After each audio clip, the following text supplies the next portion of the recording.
کیونکہ سعودی عربیہ کا ڈائریکٹلی یا انڈائریکٹلی اس کانفلکٹ سے کوئی تعلق نہیں ہے. نہ تو سعودی عربیہ نے پہلے دن سے آج تک ایران پر کوئی حملہ کیا یا اس کو فیسیلیٹیٹ کیا، اور نہ ہی سعودی عربیہ نے آگے بھی ایسا کچھ کرنے کا ارادہ ظاہر کیا، مگر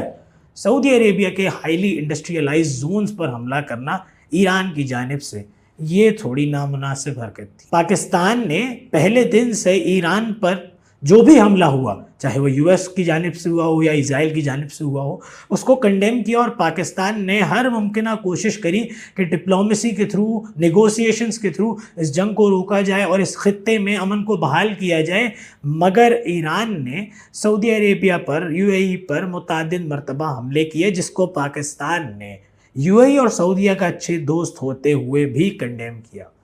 اس بار بھی سعودی عربیہ کے انڈسٹریلائز زون پر حملہ کرنا ایران کی جانب سے نامناسب تھا.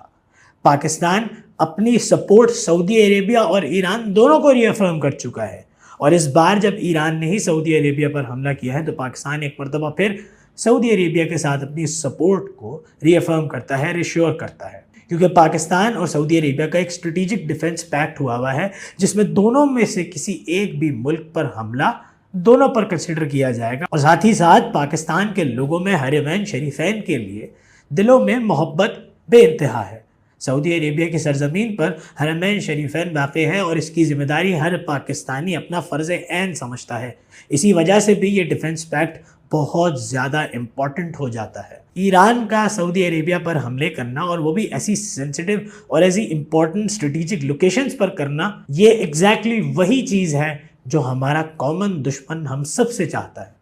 وہ یہی چاہتا ہے کہ ایران، سعودی عربیہ، پاکستان اور دیگر مسلمان ممالک آپس میں لڑ پڑیں، آپس میں ایک دوسرے کو میزائل داغ کے بالکل ختم کر دیں، اور آپس میں ہی جنگوں میں الجھ جائیں، تاکہ ان کی حفاظت کے لیے کوئی اور تو کیا، وہ خود بھی نہ پہنچ سکے. ایران اور ایران سمیت تمام مسلمان ممالک کو یہ چیز سمجھنا ضروری ہے کہ اگر ہم آپس میں ہی ایک دوسرے سے لڑ پڑے تو ہم اپنی سیکیورٹی اور اپنی سیفٹی کے بجائے دشمن کا آلائے کار بن کر دشمن کے لیے کام کر جائیں گے، اور دشمن اس وقت یہی چاہتا ہے. ہماری یہ خواہش اور یہ دعا ہے کہ پاکستان دنیا بھر کے تمام مسلمان ممالک کو اور تمام مسلمانوں کو اس وقت اس نازک گھڑی پر ایک کرنے میں کامیاب ہو.